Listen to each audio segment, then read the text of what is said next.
আসসালামু আলাইকুম রহমতুল্লাহ। কেমন আছেন সকলেই? আশা করি ভালো আছেন, কিন্তু আমি ভালো নেই। বাংলাদেশ সহ এশিয়ার দেশগুলোর জন্য মহাবিপদ সংকেত, জরুরি সতর্কবার্তা জারি।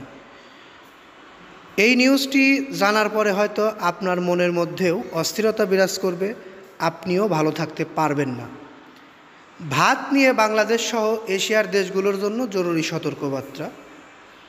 শুধু বাংলাদেশ নয়, বাংলাদেশের পার্শ্ববর্তী দেশসহ এশিয়ার দেশগুলোর মধ্যে মানুষের সবচেয়ে বেশি খাবার তালিকার মধ্যে রয়েছে ভাত। আর এই ভাত এবার আর্সেনিকের থাবায়।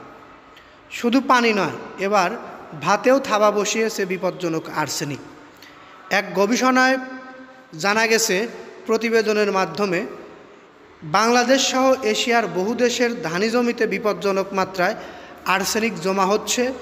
এটি পরবর্তীকালে চালের মাধ্যমে মানুষের শরীরে প্রভাব ফেলছে। অর্থাৎ চাউলকে সিদ্ধ করে আমরা খেয়ে থাকি, সিদ্ধ করলে আর্সেনিক মুক্ত হয় না। এ কারণে ভাতের মাধ্যমে মানুষের শরীরে আর্সেনিক ঢুকে যাচ্ছে। আর এই আর্সেনিকের পরিমাণ একটু বেড়ে গেলেই মানুষের ভিতরে নানা ধরনের রোগ শোক ব্যাধি দেখা দেয়। তার মধ্যে উল্লেখযোগ্য কিডনি, হার্ট, ফুসফুস এ সকল জিনিসকে বিকল করে দেয়। শুধুমাত্র তাই নয়, ক্যান্সারের মতো সবচেয়ে বড় রোগও এই সকল রোগের থেকেও বেশি প্রভাব পড়ে আর্সেনিকের কারণে। প্রতিবেদনে বলা হয়েছে, 10 বছরেরও বেশি সময় ধরে গবেষণা চালিয়েছে অন্তত 28 ধরনের চাল পরীক্ষা করে আর্সেনিকের উপস্থিতি নিশ্চিত করেছে নিউ ইয়র্কের কলম্বিয়া ইউনিভার্সিটির গবেষকরা। তারা সতর্ক করে বলেছেন, এশিয়ার দেশগুলোই রয়েছে বিপদে। কারণ বাংলাদেশ, ভারত, নেপাল, থাইল্যান্ড, ভিয়েতনামের মতো দেশে চালের মধ্যে পাওয়া গেছে আর্সেনিক। এটি আসলে আমাদের জন্য খুবই দুঃসংবাদ। কারণ আমাদের দেশে বা আমাদের পার্শ্ববর্তী দেশ সহ এশিয়ার দেশগুলোতে চাউলের উৎপাদন বেশি হয়।